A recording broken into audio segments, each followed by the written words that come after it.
So we got all the vinyl floor up except for right around the toilet, like right underneath it. There are spots that don't have the glue on. There are a few spots that I'm going to need to fix before I put the floor down. Lots of mildew smell. Mildew probably from a few places. It looks like the toilet may have been leaking at some point in its existence, probably even right now. This guy had a sewage leak around it. And then right there was where we had some leakage from outside. Now there's no, that's at least real wood and cement, so it's not as bad as it could be. A little bit of mold that I have to deal with. I'll strip all that down, I'll cut it back, and then I'm making new baseboard because it was the one spot in the entire house that they had regular MDF or LDF baseboard instead of solid wood, which is what they did the rest of the house. I'll pull that one off when I get the toilet off, which will be happening now. I have my 1 inch, sorry, not my 1 inch, my 1/2 inch deep to hopefully take them off. Hopefully I don't need to go get vice grips to hold the bolt, but we'll see. I'm really worried about what it looks like underneath here. I also have my shop vac to vacuum out the last of the water in the tank and in the toilet to make it less mess and less weight. So we patched the one spot that actually was a hole. Like this is level. Just doesn't have the glue on it anymore. I'm not patching that. And yeah, I know my wife has a thing there. We'll deal with it. So I guess now it's time to pull the toilet. This is the part I've been dreading. So I'm really happy that there's like 7 extra people in the house and I'm down here alone. I've been calling up for a fucking garbage bag for 10 minutes. They're all up there. This is when divorce thoughts come through people's minds. Anyway, on to this. So it's actually not as bad as I thought it would be. Wax ring is a little worn down, yeah, but we're going to scrape that off. There's the last of the floor that has to come up. And then we'll start reflooring and get the toilet back on. Not nearly as bad as I thought. Okay, let's get going. Well, it's break time. This is as far as we've gotten. It's fucking horrible. Well, look at that little tidbit, eh?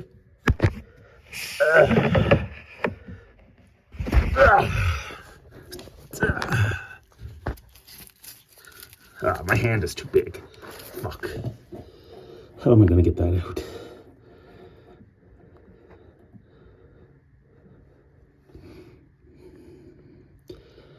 Okay. We'll go find something to pull that out with. Okay. Well, we got more progress. We're getting there, guys. We're getting there. Toilet can go back in now. All right, it's all back in. I got to put the door back on now.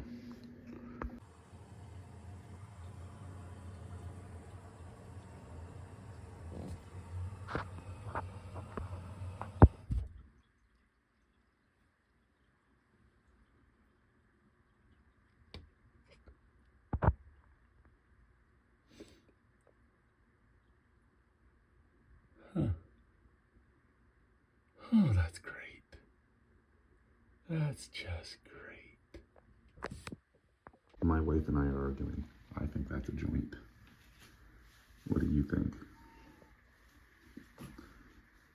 We're at the vet.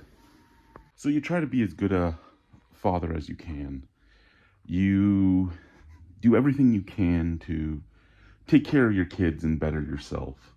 I know money isn't the only thing a kid needs, but when the way the law works and the way it worked when you had no money and they had a legal aid lawyer, is that the legal aid lawyer was able to make things cost me over 20 G's to try and get any visitation at all with my kids. So my visitation in the end was like, I got to see the kids every 2 weeks once. After almost a year and a half of fighting.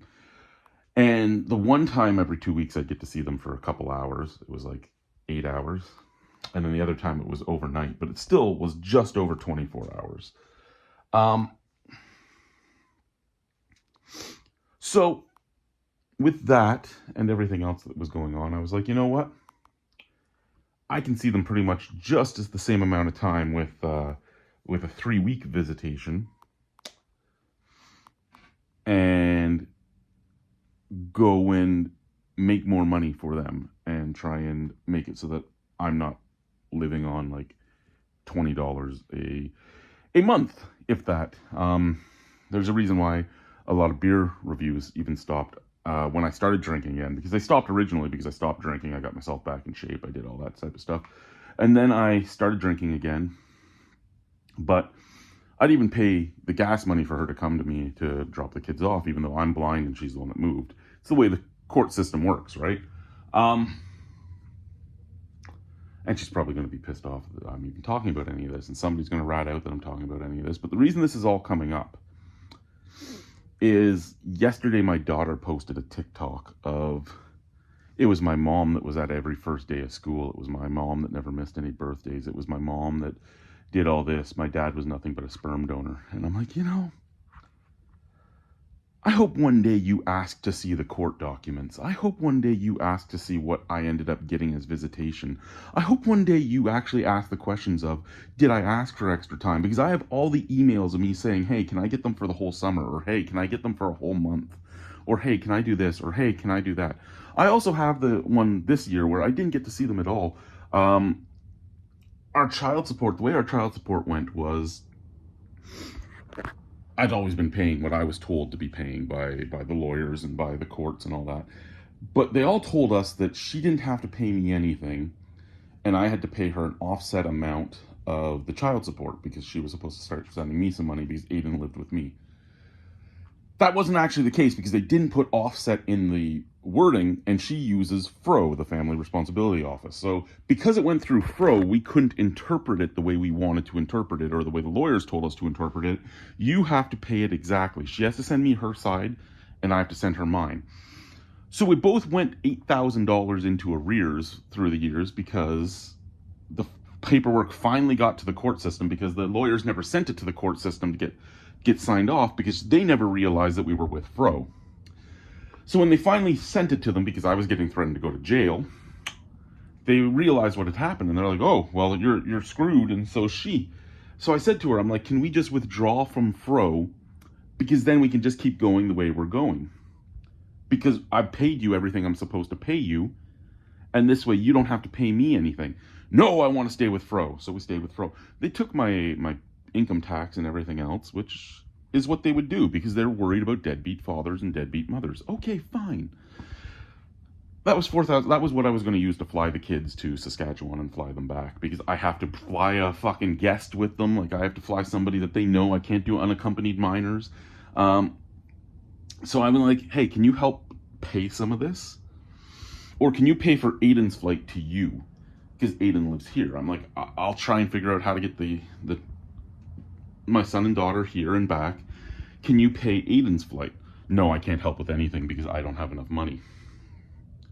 You just got my $4,000 tax return. Oh, my van broke. I need a new vehicle. Okay.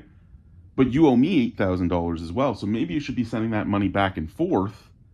Well, actually, at this point, I only owed her like $6,000 because I had started paying extra.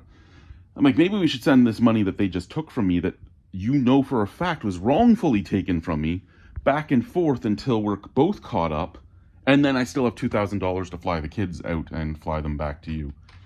Nope, didn't happen, right? It was kept. It was sent back once to help offset hers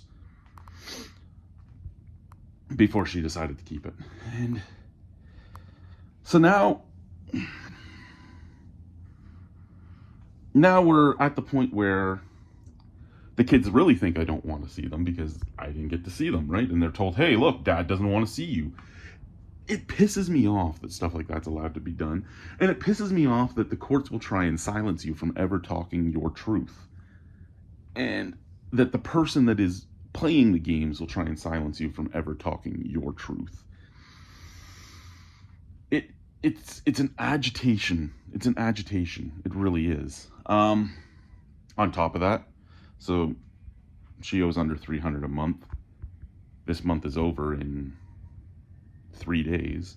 She still hasn't paid even her amount, let alone the arrears that she owes. She's at $3,000 right now. I think I owe her $1,500 at this time, because I started keeping some of the extra money that she's been sending me, going, hey, she took that. I at one point owed her $6,000 less than she owed me. It's time to start using some of this stuff towards my son and such, right? Like, he wanted to do different sports. Well, sports are expensive nowadays through the schools. Like, they wanted $70 for cross country. I'm like, you're running. Are you giving him shoes? No. Does he get a jersey? No. Does he travel anywhere? No. Well, then why the fuck am I paying $70 for running? Well, we got to rent the facility that they run at. Okay, I know for a fact right now that you're renting that facility for the entire year for $500. You have lots of people running, so what am I paying for? Right? And then, like, in Saskatchewan, you pay for, if you want them to stay at school for lunch, you have to pay over $130 a year. Not a huge amount of money when you figure it's the year, but why am I paying over $3,000 in property tax when I can't get my streets plowed? I can't get weekly garbage removal. I can't get supervision at school for lunches. Like, what the fuck? But I'm digressing, right? So she posted that stuff, and I'm like, I wanted to be at that stuff.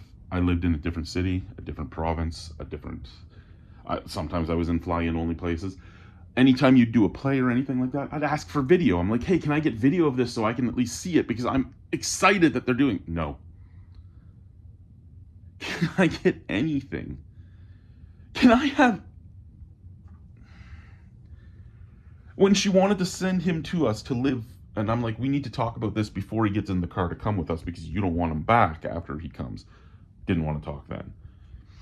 Then I'm like, okay, first phone call, we need to sit down and talk about this. Didn't talk. Next phone call, we need to sit down and talk about this. Didn't talk.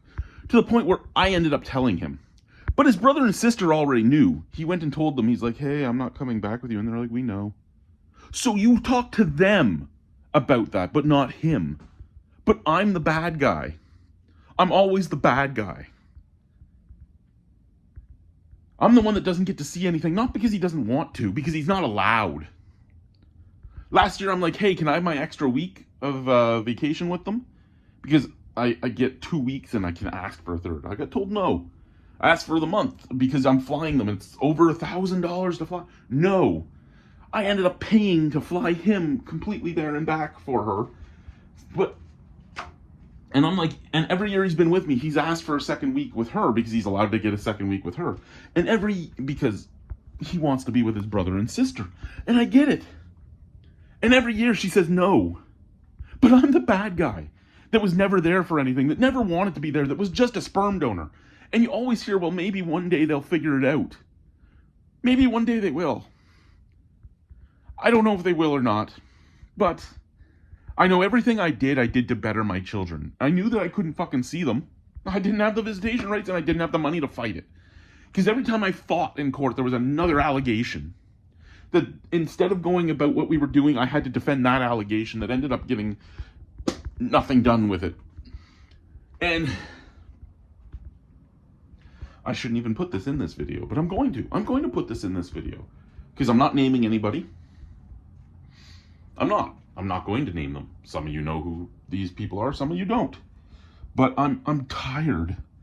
I'm tired of fighting for every phone call, for every...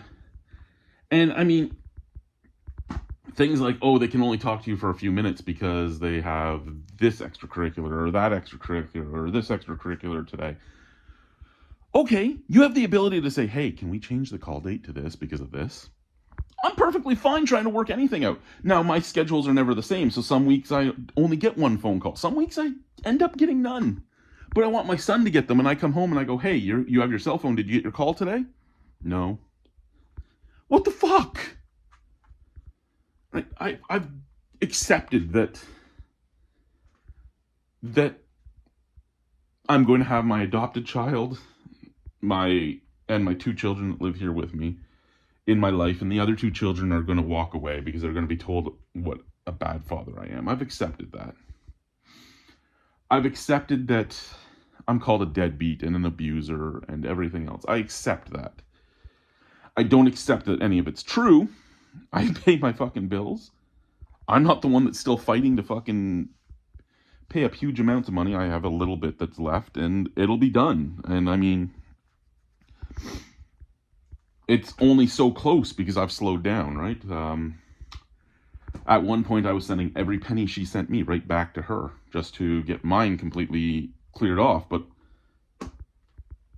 I have to try and pay for the roof above my son's head and pay for everything all my other children need and pay all my bills, plus pay my child support, plus get these arrears that never should have existed paid off. So I'm doing everything I can to get all this done. And I mean, yeah, I go out once a month with my wife. Once every 2 months I go out with the warehouse team at my work that I organize. It is what we do, right? And once a week when we do groceries, we get takeout. So we don't go out much. We don't do a lot. Whenever we do something, usually you guys are involved because I vlog it. But I can't just live like nothing. I won't do it again. I won't go back to how I was living when I was in the Arctic where everything just was gone. But I'm flustered. And I don't know how to deal with this right now. And like I said, I know she's a kid. Fuck. She's... 1 second. Okay, back to what I was saying. I know she's a kid. Sorry, I started crying and I had to stop. I know she's a kid. And I know she's only 12 and she just hears what she hears. And it is what it is. I can't change that. And I can just hope that one day things will come to fruition and she'll see things. I don't wish badly for her mother. I don't. I want her mother to have the best life she can. We weren't right for each other. We never should have been together. But we were. And that's on both of us. It's not on the kids. It's not the kids' fault. She'll tell the kids quite often that I always said that I never wanted kids. And she's 100% correct. I never wanted kids. I knew what I went through as a kid. And I didn't want the same thing to happen. The same thing happened. It was a self-fulfilling prophecy, I'm taking it. Because, again, we never should have been together. And there was signs, like from the first date there was signs, and I didn't take them. Our first date, her and her friend were coming to my room, and I used to use my deadbolt to keep my door somewhat propped open so people could just come in. It was a university dorm room. And they knocked, and I was walking towards the door, and as I got to the door, one of them, like right before I opened it, one of them kicked it. I don't know which one kicked it, but they split my forehead open, like I was bleeding. Took the edge of the door right in the face. And they both giggled about it before they asked if I was okay. So that should have been my sign to be done. But it wasn't. I had some mental health issues that I hadn't dealt with, and I just went with it. It was better to be with somebody than nobody, right? Right. And then it was, well, let's just get married. Maybe if we get married, things will get better. I'm an idiot. And then it was, hey, let's have a kid. Maybe having a kid will make things better. I'm an idiot.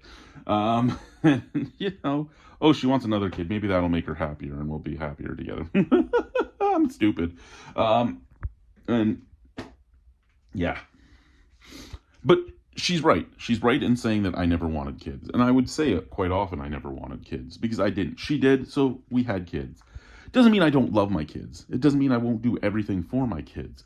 It doesn't mean that I don't look at pictures of my kids and cry for what I know they're going through and what I know that I'm missing. It doesn't mean I don't look at my son who's here with me and cry for the things he went through. It doesn't mean that I don't question myself about whether or not I did the right things with some of the things I did. I moved because I knew that their mother was living in subsidized housing, that their mother had university degrees but wouldn't do anything with them, and that they needed somebody to help make them have a better life. the way the world works is the better job you have, the more money you owe. So I'm basically right now making about double what I made when I worked at the casino. I have just about the same amount of expendable income as I did then, because the more I make, the more that goes to them. But that doesn't bother me, because I know that they'll be taken care of and they'll have a better life than I did. And that's what I'm okay with. I'm not okay with the time I miss. I'm not okay with the fact that I'll probably never see them again, because I'm never going to really have the money to fly 2 of them here and then back, while flying another one there and then back, as expendable income, while still paying everything I'm paying, and knowing that every year my property tax is going up by like 25%, and knowing that all that is happening. I'll probably never have the money to actually see my kids again, because she's not going to ever help me with it. Maybe next year when I get all of her tax return, because she's not going to be paid off yet, maybe that year I'll be able to see them. But it's coming down to, and this is the hard question some men have to make, right? I know what I want in my heart, but I don't know what my brain's going to end up telling me. Do I walk and just pay my bills? Do I walk and just pay my child support and be like, you know what, you think I'm just a sperm donor? Think I'm just a sperm donor. Or do I continue fighting? I don't know what's the better choice at this moment, because for my kids, me fighting is probably the better choice, but I don't know. Maybe they don't want me in their life. Maybe they've been poisoned enough that I shouldn't be involved at all. But is fighting the best for me? I was 6 years in the Arctic, where I fucking hated every second of it. Now, to those of you that watch me from the Arctic, there are people up there that I loved. There's a lot of you that I still talk to. There's a lot of you that I still call friends, but it wasn't for me. I was doing it because it was paying off what I owed, and it was helping me save, and it was helping me get my kids something better, because I was making more money. And I got flown out, and I could see I saw the kids for my whole vacation, basically, right? I mean, not sort of. I'd get my 3 weeks with them, right? And stuff like that. So I was excited because I had that. Well, I missed 2 years because of COVID. We got locked up there for 2 years. We weren't allowed out. But I was excited because I was doing something better for them. I was doing something better for me. And it is not. Then when I was saving and Aiden was sent to me, we had signed we basically got something notarized, which should have been legal. It was a deal that we made, and that, she would just, if he was doing better, she would just sign over custody of him. I had about $15,000 saved for when we moved out of the Arctic at that point. That $15,000 went away because when we sent in the paperwork to get Aiden's custody moved over, because he was doing fine with us and he wanted to stay, and it went to court and it got dragged through the courts for 2.5 years. That's the other reason why our arrears to each other was so much as well, because it was 2.5 years of it. And from the date that he came to me to the date of in 2024, 2025. Yeah. 2025 is when it was all finally dealt with and really started. So from 2021 till 2025, the end of 2021 to 2025, her amount that was supposed to come to me was growing, as was mine, because we were doing what the lawyer said, and it all should have been fine, except there was some information that wasn't given to them. Even though I said it several times, I was just the asshole male, so it didn't matter what I said. Again, this isn't a complaint about my ex-wife. It's not. Again, I hope she has the best life she can have. This is a complaint about being a man who's trying to do everything he can for his family and apparently failing miserably at it, and then seeing something that completely breaks him. from one of his children. And again, I understand. I have screenshots and text messages and stuff like that from her family and such, telling the kids about how horrible I am. I have all of that. So I know that for years it's been ingrained that I'm a horrible, horrible man. And I get it. I know I went through the same thing. I was told my father was the worst thing on the world. Is he rough around the edges? Yes. Does he love his family and his kids and his Yes. So it pisses me off to see that stuff and hear that stuff. It really, really does. And it hurts me in a way that I haven't been hurt in a long time. I won't lie, when I first read it, all the stupidness that I had fought through, all the what's the best way to put this without sounding even more dumb? When I first read it, some of those bad thoughts came back. Like, why am I here? Why am I doing this? Maybe it's better if I'm just not here. Then she doesn't have to worry about me. I'm just a sperm donor anyway. And I can't let other people have that much control over me, whether they're my daughter or not, right? Like, I can't.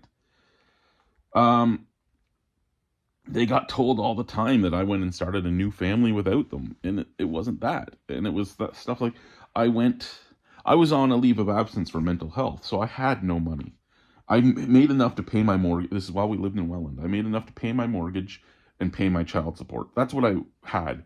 If it wasn't for Alicia, I would have probably died of starvation because I didn't even have money for food. But I needed $20 every time the kids got delivered to me in gas money. I didn't even have that. Could I have asked Alicia for it? Sure. Was I going to? No. Because that made me feel like this big. And she was the one paying the internet, the phone, the hydro, the gas, the food. Like, she paid for everything else. Because I had nothing. That's why back then you would see maybe 1 or 2 beer reviews. And that was when a buddy of mine would bring something over, or somebody would or we would have the beer festival. We'd do the beer festival, and breweries would send me home with stuff to review that they had brought for the festival. So there wasn't as much stuff happening then. And we went a while, like, because I would get back to work, and then somebody would make an anonymous phone call. Somebody would make an anonymous phone call saying I was having problems. And I'd get kicked onto a leave of absence again. Sometimes they were unpaid leaves. Sometimes they were paid. It depended. And then there was a time where we had Children's Aid sent after us because, they do this, and this. And Children's Aid did a surprise visit, and they're walking through the house, and they're like, yeah, there's nothing wrong here. I don't understand. And then we found out that it was a worker that knew them that had made the call. It wasn't her worker anymore after that. But right after Children's Aid came, the casino called me like a few hours later, and they were like, we think you should go on a leave of absence. We hear you're not having a good time because of some stuff that just happened at home. Like, what are you talking about? Right? I remember one time talking about how agitated I was, and just talking about how agitated I was had the police brought into the work to talk to me so I had to leave. Why did I go to the Arctic? Because there was nothing left for me in the Niagara region. I'd lost a lot of friends over doing things like trying to help myself and saying, you know what, this isn't what I want anymore. And then I kept having the stuff at work happen, and I was like, this can't be the job I stay at, because I can't get back ahead, because every time I start moving ahead, I get kicked out of work, and then I don't even have the fucking money to pay my bills. I'm going to lose my house if this keeps happening, and no matter what I say, I keep getting put on leaves against my will, and then I have to fight to get back, and it was insanity. It really was. I remember at one point I had them call me, them being like I can't even think anymore because I'm getting myself worked up. the benefits company called me and they're like, is this really the job for you? And I go, I'm trying to get back to work. Every time I go back to work, somebody calls the casino and they put me on a leave. I'm not even doing this. I need to pay my mortgage. I need to pay my child support. I need to be able to build again because this house is falling apart. I need money. I can't keep coming off.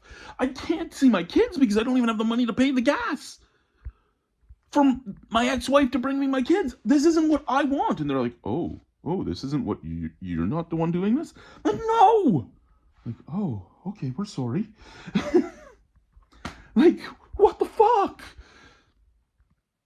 So I've not done great.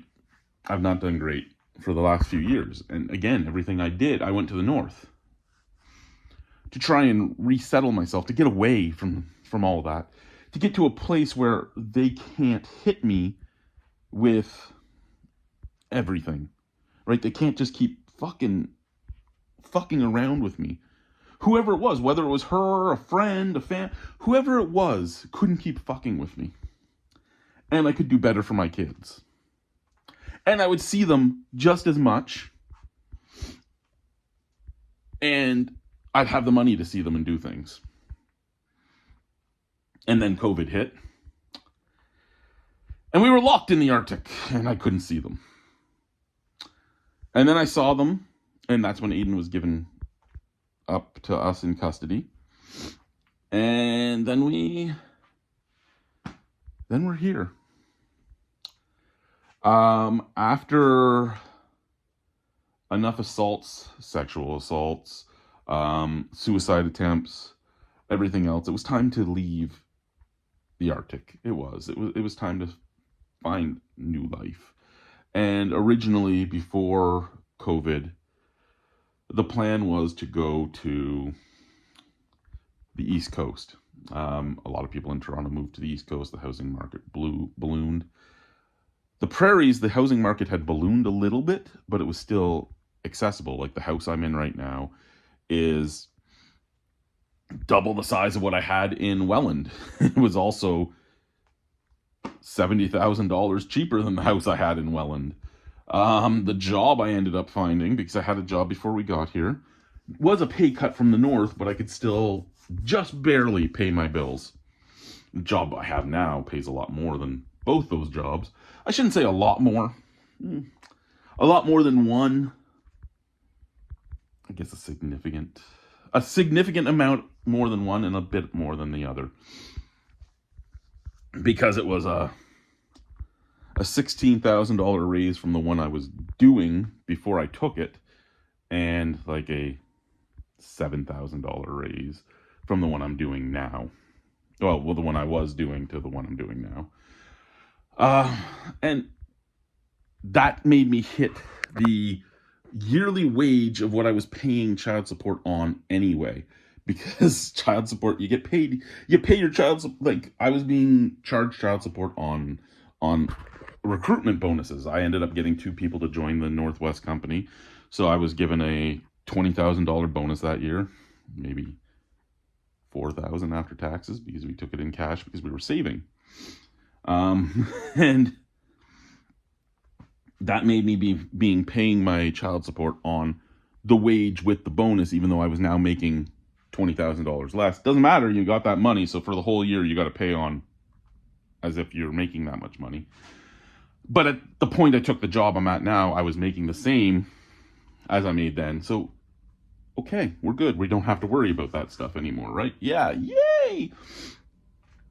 We're at the right amount.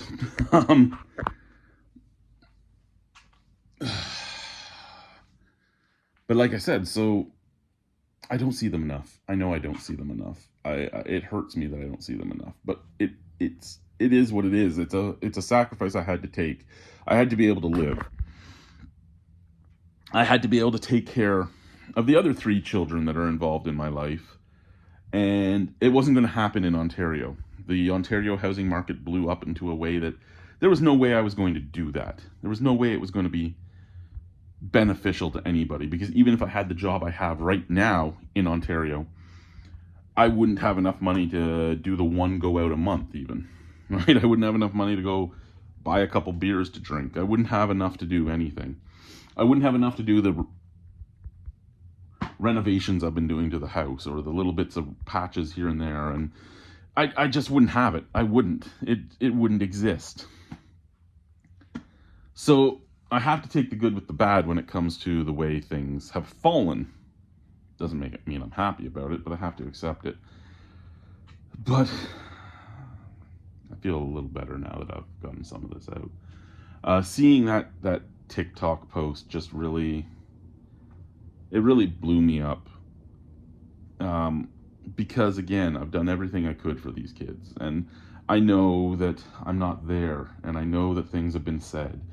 I've seen them. I've seen them with my own eyes. One of my favorites was when they came to visit us, and there was all these messages about, don't worry, if he hurts you, just tell us. I'm like, what the fuck are you talking about? Like, seriously, can you stop poisoning my children's minds? Like, please.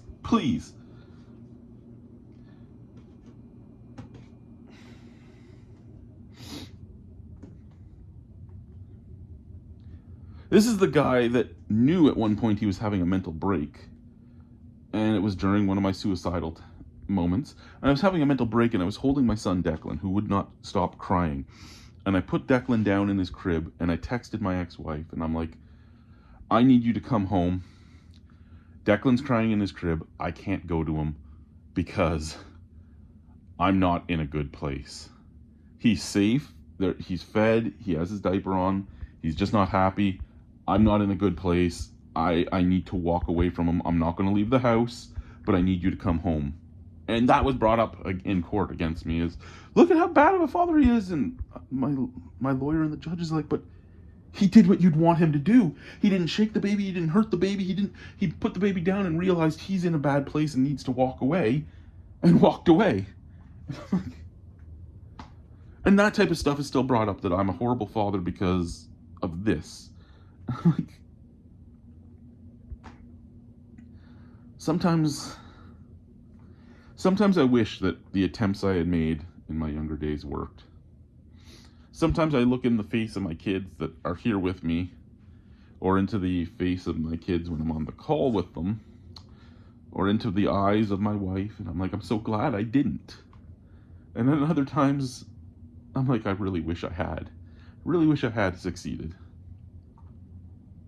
And it goes back and forth from that. It goes back and forth from, I wish I had succeeded. I wish I had kept trying. I wish it had happened, to, I'm so glad it didn't, because I wouldn't have gotten to feel these feelings, or see these people grow up, or know what's going on, or be there for them. Yeah.